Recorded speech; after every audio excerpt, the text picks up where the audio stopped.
종교개혁 주일을 맞이해서 사도행전 5장 40절에서 42절 말씀으로 은혜를 받고자 합니다. 저희가 옳게 여겨 사도들을 불러들여 채찍질을 하며 예수의 이름으로 말하는 것을 금하고 놓으니 사도들은 그 이름을 위하여 능력받는 일에 합당한 자로 여기심을 기뻐하면서 공회 앞을 떠나니라. 저희가 날마다 성전에 있든지 집에 있든지 예수는 그리스도라 가르치기와 전도하기를 쉬지 아니하리라. 아멘. 하나님의 말씀을 통해서 베드로와 사도들은 모든 민간인들이 기적과 이적이 행해지고 있는 자들이 더해지자 제자들, 제사장들과 사두개인 하나가 되었습니다. 사도들을 적당한 제목으로 결박해서 옥에 가두었습니다. 그러나 주님께서는 그의 자녀들로 하여금 옥문을 열게 하시고 사도들의 결박을 풀게 하셨습니다. 이튿날 아침에 사도들을 처형하려고 사람을 옥에 보내서 사도들이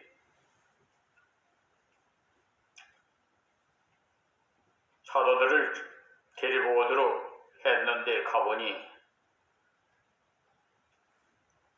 아침에 사도들은 이미 옥에서 없어졌어요. 이때 사람들이 와서 이르기를 옥에 가두었던 자가 성전에서 가르친다고 전해줬습니다. 성전 맡은 자들에게 저들을 붙들어 오게 해서 이르기를 우리가 이 이름으로 가르치지 말라고 언급하였으나 어째서 그 피 흘림을 우리에게 돌리고자 하느냐 하면서 질문할 때 베드로와 사도들은 대답하기를 사람보다 하나님을 더 순종할 것이며 그 예수는 너희가 죽이고 하나님이 살리신 자라 하고 예수에 대하여 가르칠 때 저들이 노하여 없이 하고자 하였으나 바리새인 중 가말리엘의 교법사가 이를 금하고 사도들을 불러서 채찍질하고 예수의 이름으로 말하는 것을 금지하게 하고 보냈으나 사도들은 도리어 그의 이름을 위하여 능력받는 것을 즐거워하고 저들이 집에서나 성전에서나 예수는 그리스도라 가르치기와 전도하기를 쉬지 아니하였습니다. 이렇게 초대교회 사도들은 그의 이름을 위해서 능력받는 것을 즐거움으로 여겼으니 오늘 우리는 그 이름을 위하여라는 제목으로 은혜를 받고자 합니다. 그러면 그 이름은 어떤 이름인가? 사두개인들이 부르기 싫어하는 이름. 본문 27절에 대제사장이 물어가려되 우리가 이 이름으로 사람을 가르치지 말라고 언급하였으되라고 했는데 이 이름은 곧 예수 그리스도인데 왜 예수 그리스도라 하지 않고 이 이름이라고 하였을까요? 그것은 바로 예수라고 부르기조차 싫어한 까닭이라고 할 수가 있습니다. 이는 저들이 예수 그리스도를 십자가에 못 박아 죽였어요.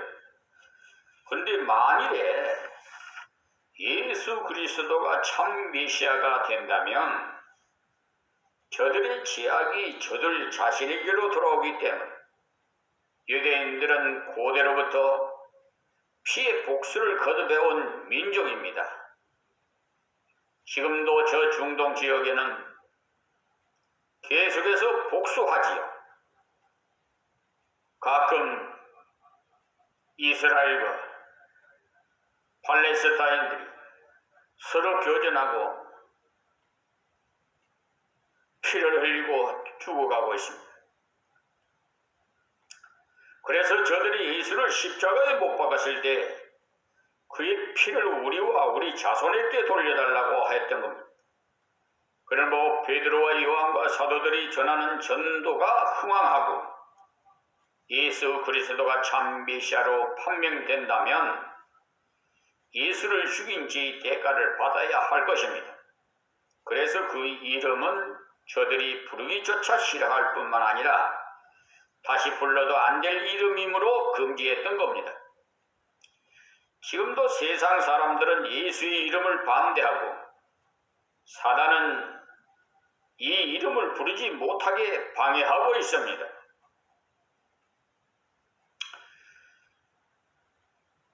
사도행전 4장 12절에 다른 이로서는 구원을 얻을 수 없나니 천하 인간의 구원을 얻을 만한 다른 이름을 우리에게 주신 일이 없음이라고 하였습니다. 유일의 구원자이신 하나님의 아들 예수입니다. 예수 외에는 참 하나님이 없다는 말씀입니다. 따라서 이 위에도 구원도 없다는 말입니다. 인간이 구원을 얻는 길은 어떤 인물이나 권세나 또 어떤 방법에 의해서 구원될 수 없다는 말입니다. 누구든지 예수의 이름을 통하지 않고는 구원을 받을 수 없고 생명이 부지되지 못합니다. 그와 반대로 누구든지 주의 이름을 부르는 자는 구원을 얻으리라고 로마서 10장 13절에 말씀하셨습니다. 마태복음 1장 21절에도 아들을 낳으리니 그 이름을 예수라 하라. 이는 자기 백성을 저희 죄에서 구원할 자라 하리라 하였습니다. 곧 구원자입니다. 또 그리스도는 기름 부음 받은 자란 뜻입니다. 우리를 죄악에서 구원하신 이름인데 십자가에서 죽으시고 우리 위에 물과 피를 쏟으신 자이십니다.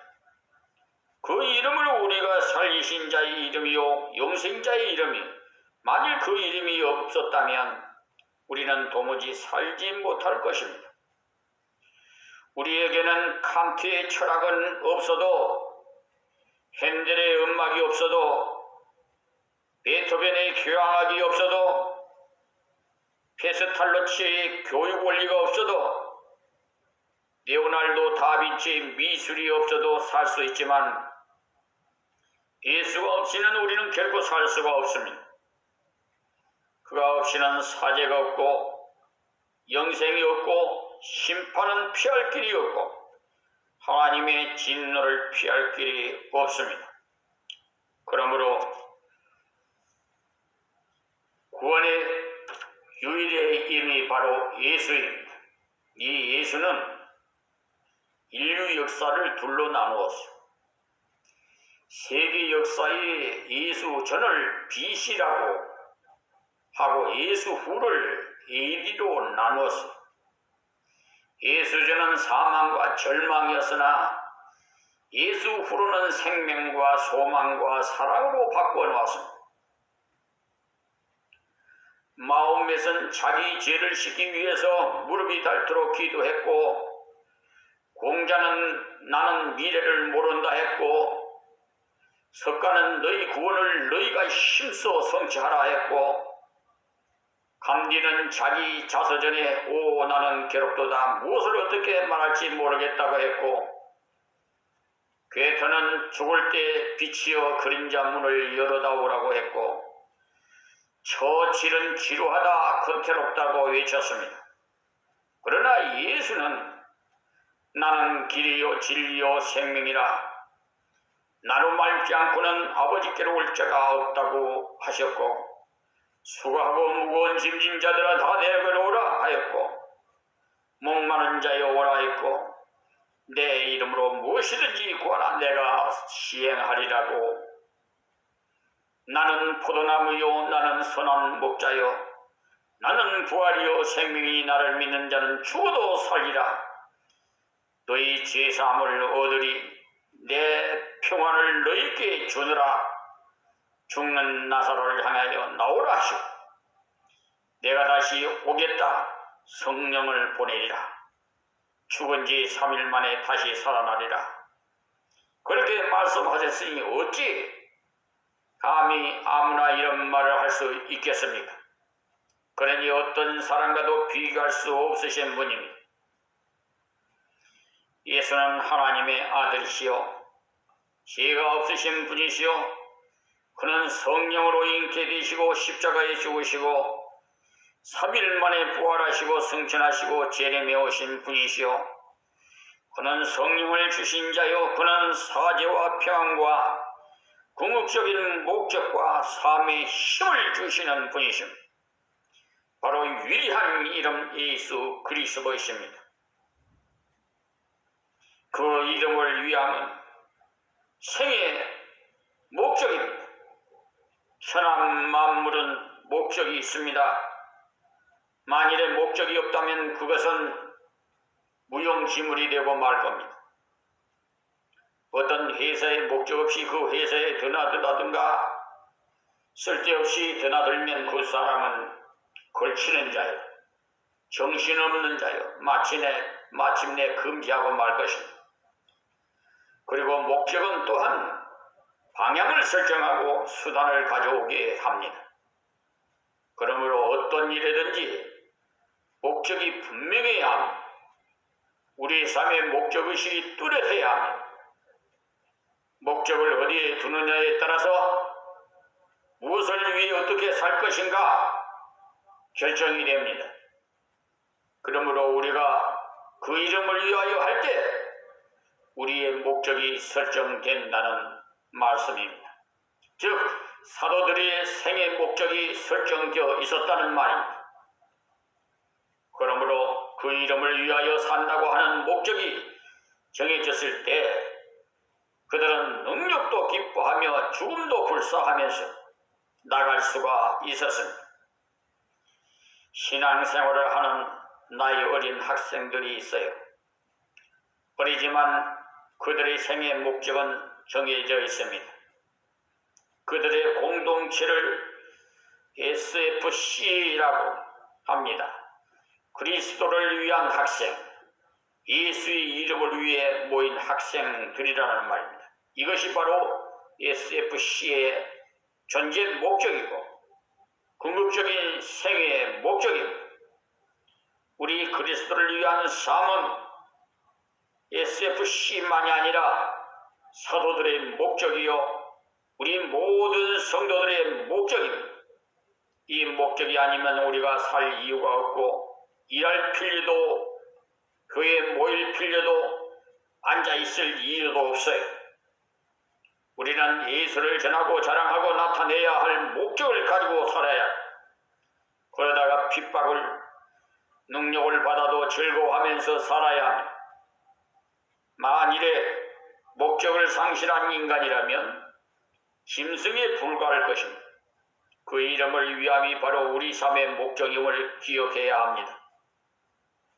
그러면 어떻게 살 것인가 규정 지어주는 것이 참으로 중요합니다. 사도들이 그 이름을 위할 때 능력을 받는 것을 합당한 자로 여김을 기뻐하면서 공회 앞을 나왔다고 했어요. 마태복음 5장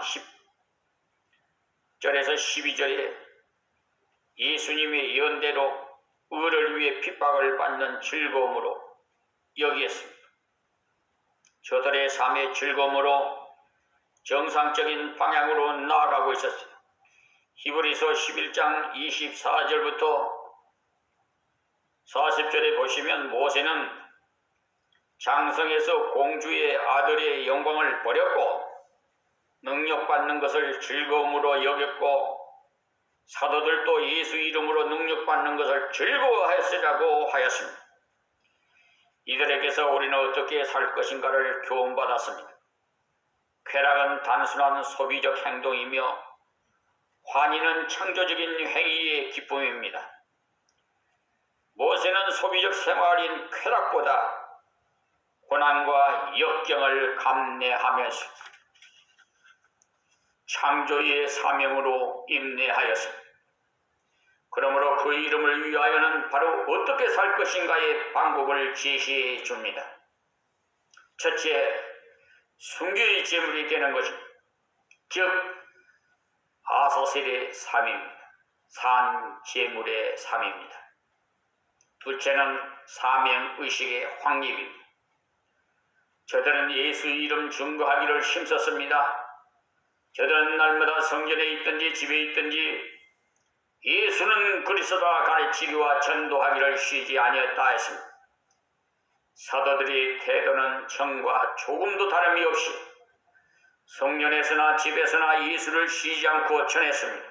이것이 저들의 사명이었기 때문에 세 번째는 끝까지 순교의 각오를 가지고 살았습니다. 도마는 주와 함께 죽으러 가자고 하였습니다. 주님은 죽도록 충성을 요구합니다. 순교의 각오를 갖는 충성을 원하십니다. 사랑하는 성도 여러분, 우리는 예수 이름을 위하여 삽시다. 이 예수는 우리 구원이십니다. 오직 한 길이십니다. 그 이름을 위해 사는 것은 우리 생의 목적이요 우리 삶의 이정표입니다. 예수 위해 사는 자가 되시기를 주의 이름으로 부탁드리면서 말씀을 맺겠습니다.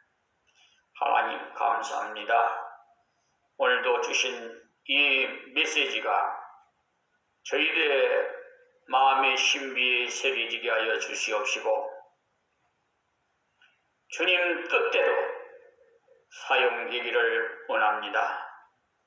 주님 역사하옵소서.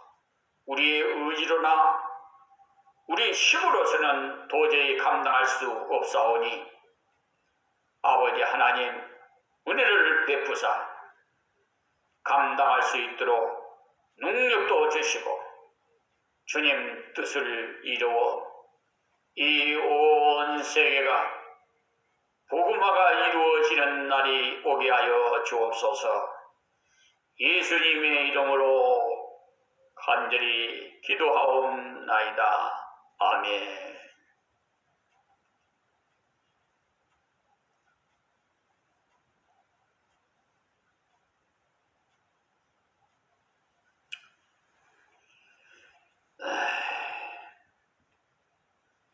하나님께 찬양 드리겠습니다.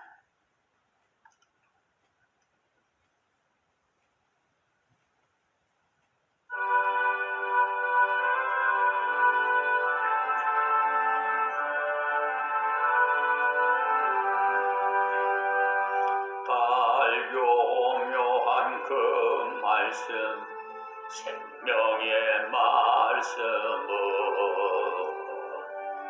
귀한 그 말씀 진실로 생명의 말씀이 나의 길과 믿음 밝히 보여주니 아름답고 귀한 말씀 생명샘이로다. 아름답고 귀한 말씀 생명샘이로다.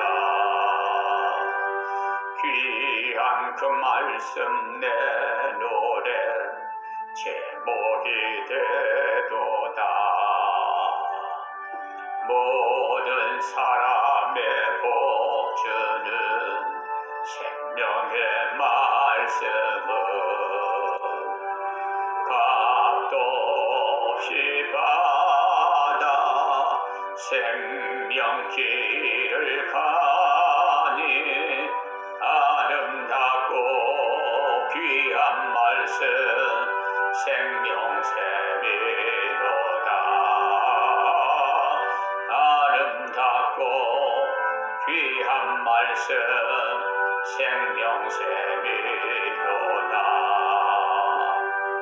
널리 울리고 퍼지는 생명의 말씀은 마음의 용서와 평안을 골고루 전하니 다만 예수 말씀 들어 복을 받네. 아름답고 귀한 말씀 생명샘이로다. 아름답고 귀한 말씀 생명샘이로다.